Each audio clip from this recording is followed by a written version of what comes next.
My father would go to synagogue once in a while. We lived very near an Orthodox synagogue. My mother wouldn't go.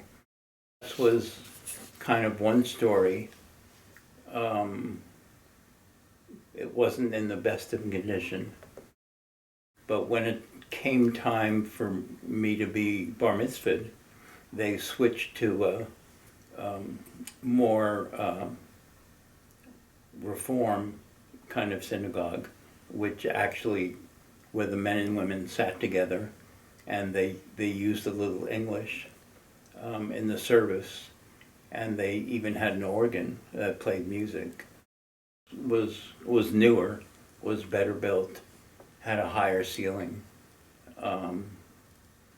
and the stage, the front platform, was much more distinctive, and the ark where the Torah was kept was much better decorated, fancier decorated than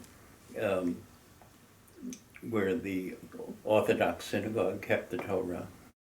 My grandfather was very disdainful of all this and considered this very Goyish and not really religious at all.